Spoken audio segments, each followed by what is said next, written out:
আরও কয়েকটি বিষয় নিয়ে আমি বিতর্ক শুনতে পেয়েছি, সেজন্য বিষয়গুলো আজকের জমায় আলোচনা করছি। মসজিদের এক পাশে আল্লাহ আর এক পাশে মোহাম্মদ লেখা হয় না? এই যে এদিকে উপরে দেখেন লেখা আছে আল্লাহ এবং মোহাম্মদ লেখা আছে। এই জিনিসটাকে অনেকে মনে করে শিরিক হয়ে গেছে, কারণ সবাই বলেন না নাউজুবিল্লাহ। আল্লাহ মোহাম্মদ একসাথে লেখলে কি শিরিক হবে? অবশ্যই শিরিক হবে না।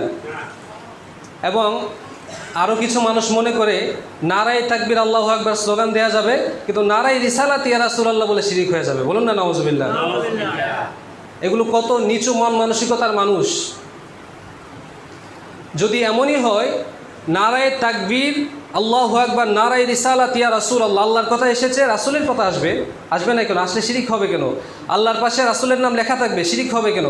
যদি শিরিকই হয় তাহলে আপনাদের কাছে আমার প্রশ্ন থাকবে, যাদের এই ধারণা আছে এখানে এমন কোনো মানুষ নেই, কারণ আমাদের আইলাবই গ্রাম আহলে সুন্নাত ওয়াল জামাতের আকীদায় এই গ্রামে অন্য আকীদার কোনো মানুষ নেই, আমরা সবাই সুন্নি। বলুন না আলহামদুলিল্লাহ।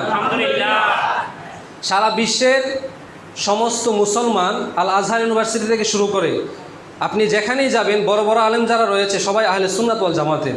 আহলে সুন্নাত ওয়াল জামাতি একমাত্র জান্নাতি দল। যদি আল্লাহর পাশে মুহাম্মদ সাল্লাল্লাহু আলাইহি সাল্লামের নাম মোবারক লিখলে শিরিক হয়, যদি নারায়ে তাকবীরের পর নারায়ে রিসালাত বললে শিরিক হয়, তার মানে আল্লাহর পাশে রাসূলের কথা বললে শিরিক হবে। তাহলে এবার আপনি কুরআন মাজিদের এই আয়াতগুলো কোথায় রাখবেন? আল্লাহ তাআলা বলেছেন আতিউল্লাহ ওয়া রাসূলাহু, আতিউল্লাহ ওয়ার রাসূল, কুল আতিউল্লাহ ওয়া আতিউর রাসূল, ইন্নাল্লাযীনা ইউযুনা আল্লাহ ওয়া রাসূলাহু লা'নাহুমুল্লাহু ফিদ দুনিয়া ওয়াল আখিরাহ ওয়া আ'আদ্দা লাহুম আযাবাম মুহিনা। এই আয়াতগুলো আপনি কোথায় রাখবেন? এখানে তো আল্লাহর সাথে সাথে রাসূলের কথা এসেছে, আল্লাহ ওয়া রাসূলাহু, আতিউল্লাহ ওয়ার রাসূল, আল্লাহ রাসূল একসাথে এসেছে। তাহলে কি আপনি বলবেন কোরআনের মধ্যে শিরিক আছে? এই কথা বললে কারো ঈমান থাকবে? আল্লাহর কথা এসেছে, সাথে সাথে রাসূলের কথা এসেছে, আল্লাহর নামের পাশে রাসূলের নাম থাকবে, এখানে শিরিকের কোনো বিষয় নয়। যারা এই কথাগুলো বলছে তারা মূলত শিরিকের সংজ্ঞাটাই বোঝে না। শিরিক মানে কি? আল্লাহর সাথে শরিক করা। আপনি কি আল্লাহর পাশে রাসূলের নাম লিখে আপনার ধারণা কি এটা যে আল্লাহর রাসূল সমান? এটা কি মনে করি আমরা? যদি কেউ এই মনে করে আল্লাহ এবং রাসূল সমান, তখন সেটা শিরিক হবে। কিন্তু আমরা আল্লাহর পাশে মুহাম্মদ এবং নারায়ে তাকবীরের পর নারায়ে রিসালাত এই স্লোগান দ্বারা আমাদের উদ্দেশ্য এটা নয় আল্লাহর রাসূল সমান, ঠিক কিনা? যেহেতু এটা উদ্দেশ্য নয়, সুতরাং এখানে শিরিকের কোনো প্রশ্নই আসে না।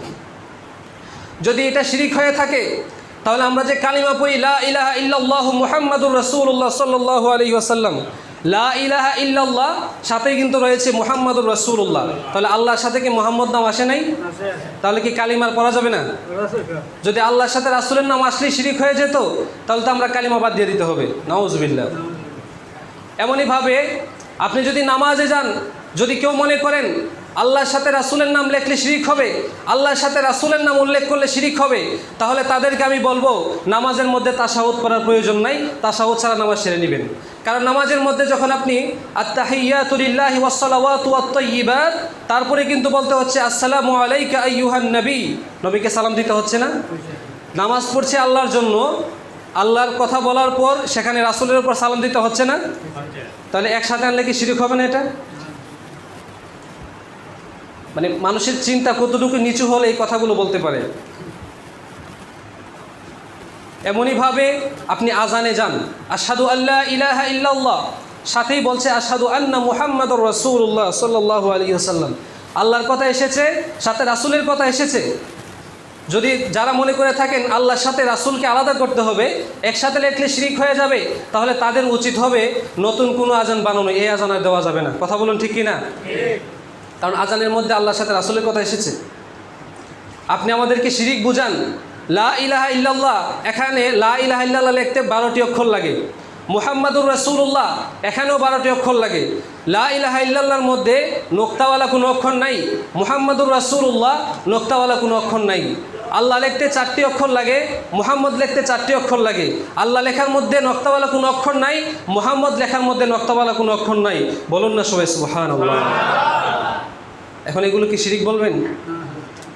তাহলে তো অন্য কোনো নতুন নাম বের করতে হবে।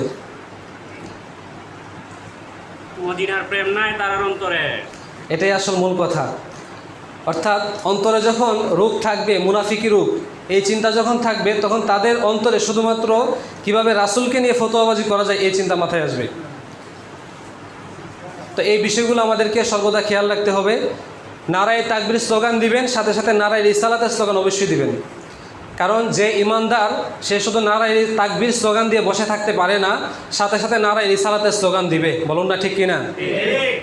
কারণ নারায়ে তাকবীর আমরা আল্লাহর জন্য দিচ্ছি, পাশাপাশি নারায়ে রিসালাত আমাদের রাসূলের জন্য দিতে হবে।